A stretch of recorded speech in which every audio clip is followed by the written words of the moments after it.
24 hours surviving in Canyonlands. Let's hope I survive.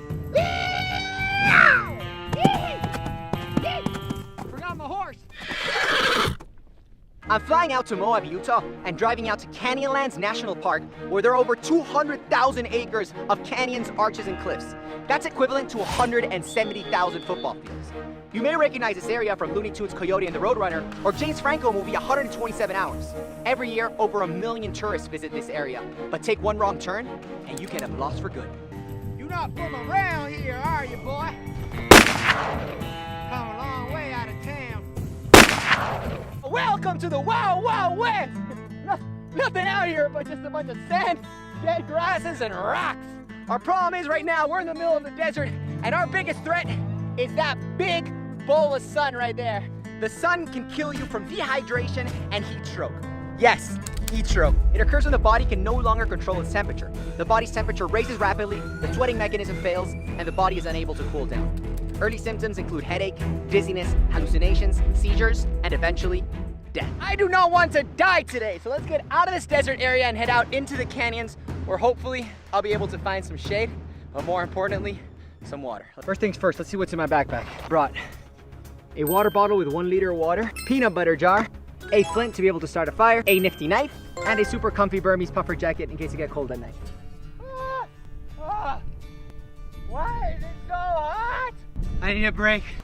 A little bush. Oh, with shade. Just give me 5 minutes. Our best chances to get out of here alive are to head west towards the Colorado and the Green River. And the only way to get there is to jump in and out of canyons. So let's go into those canyons. Welcome to Canyonlands. A tanuki adventure in the canyons. And hopefully we don't die. 3 main factors whenever you're walking out alone in the middle of nowhere. Number 1, always tell somebody where you're going. If you don't show up within 24 hours, they can call somebody to come and rescue you. Helicopter, rescued. Number 2, always take plenty of food and water. You want to have at least 4 liters of water. Number 3, always take a phone. I know there's no signal out here, but there is GPS, which sometimes works, and there's plenty of apps which you can download that tell you exactly where you are. Let's go back to surviving in the middle of the desert. A great way to move around canyons is through these dried up riverbeds. Right now there's no water, but when it rains in this area, it rains with torrential rain, which means this dried up riverbed will suddenly be inundated with about a couple of feet of just brown water, which is why we need to be very careful when it rains out here, because flash floods just hit us and they can kill us at any second. Very rarely will you find water in these creeks, but a good way to check is to try and find bends or areas where the creek would become a lot lower and water would get caught there. Check out the little rattlesnake. See him going up there? See how the river comes down here? Down there there's like a rock and kind of like a little hole. Let's go dig in there. I'll be digging under here, hoping to be able to find a little bit of humidity. Oh yes! You can see how the sand is a lot more humid under here versus all this dry stuff up here. You can put some of this humid sand on your shirt, try and wrinkle out the little bit of water that there is. I think I'm getting more sweat drops than actual water. This ain't gonna work today. Let's keep moving. How awesome is this? If you don't have a lot of water, a great way to make it last is to just sip it and keep it inside of your mouth. This will keep your lips, your throat, your mouth moist, and it'll make the water last a lot longer. Look at these things. Super prickly. Ah! Great rule about plants in the desert is just don't touch them or eat them. Everything out here is set to try and kill you. We interrupt this episode to tell you that our sponsor is Bermies! Bermies is my company. We make swim trunks out of recycled plastic bottles, and they help pay for this video. If you guys want to see more awesome videos, head over to Bermies.com and buy some Bermies. It's so hot. Why did I do this? Hey, little guy. You may have heard that cactuses contain water in them. Try and cut this little guy up. Prickle. Has a little bit of liquid in there. No matter how dehydrated you are, don't do it. They have some liquid, but it's high in alkali, which means it's usually going to cause you to have stomach aches, which will produce vomiting, dehydrate you any further, and eventually kill you. So no matter what you do, don't do it. Here's another reason why you don't want to be playing with cactuses. Bermies. Bermies. I need a water break.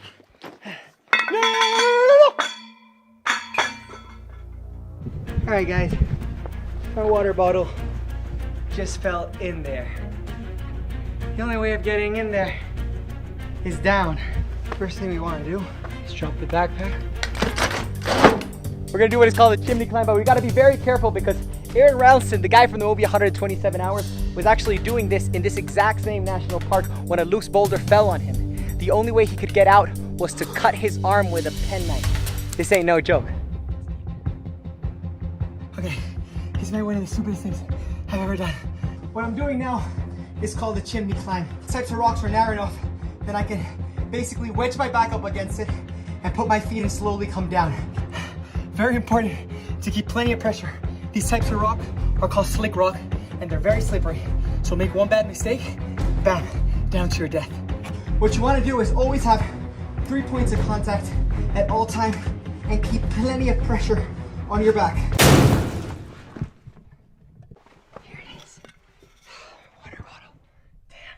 Damn. Aaron's biggest mistake was that he never told anyone where he was. So no one was out looking for him. Oh my God, this is so cool. Down here in the shade, it can be 20 degrees cooler. And what's cool about these canyons is they're called slot canyons. They're thin enough that you can actually fit through them, and they're caused by water eroding the rock over time. I had to take off my backpack because some parts are so thin that you gotta go sideways because if not, your body can't fit. Gotta wiggle your way through. Wiggle, wiggle. All right. Let's get out of here. I'm gonna find the shortest way up. If you're ever going into a slot canyon or just canyons in themselves, check the weather forecast. Sudden rains can cause flash floods. And if you're stuck down here, there's no way out. And that means you're dead like this. All right, let's get out of here. Come on, put your backpack in front of you. Lay that back up and just start climbing up. Forgot the camera.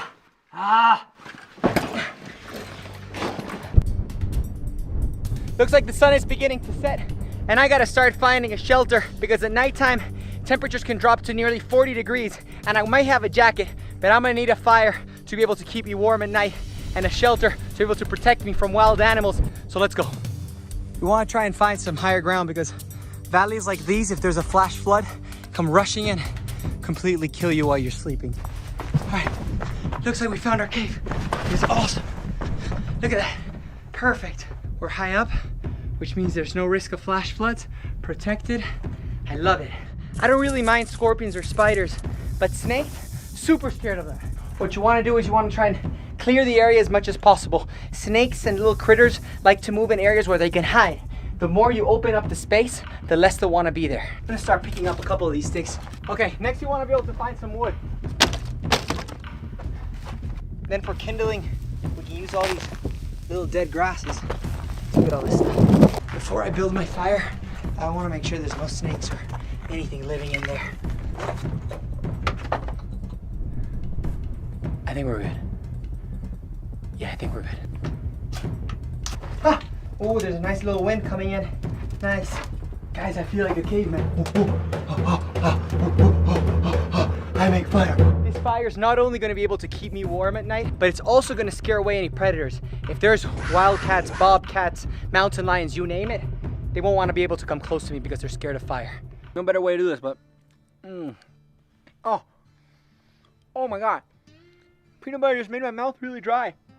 I don't really have that much water. Oh, making me really thirsty. Oh, this is the best worst problem I've ever had. I love peanut butter. Guys, I'm just so grateful for being here, having a fire, being alive, that I want to thank you guys. And every episode we give away 5 free Bermies, and the winners of this episode are these subscribers over here. If you guys want to win, all you have to do is subscribe. All right, guys, guess it's time for me to call it a day. And one of the greatest things about the fire is that it's going to be able to keep the warmth in here when it's so cold out there. I'll see you guys in the morning. Good night, guys. Good morning, guys. That was one of the worst nights I ever had. First thing you want to do in the morning always, if you took off your shoes, is make sure you shake them off because they could have little snakes and scorpions that hide inside it, and I don't want to be stepping on them before we go. Check this out. See this little gully behind me? There seems to be some pretty water-intensive trees growing up against those rocks. Let's try and get down here and see. There definitely has to be some water. I knew it! Look at this rock! It's so nice! And we can drink it because it's being completely filtered by the rock. Let me get my water bottle. Ah, it's not much, but it keeps me going. Check this out, guys. Sometimes if you're lucky in these areas, you're gonna find paintings from Indians over 10,000 years ago. I can't take it anymore. I have blisters on my feet. I'm so thirsty. I want a smoothie. Oh, strawberry banana smoothie. Oh, my lips are burnt. I'm tired. My body hurts. Where is this river? Guys, I hear something. I hear something. It's a river! Yes! I hope you guys liked the episode, and I'll see you guys on the next one. Don't forget to like, comment, and all that other stuff. Peace out.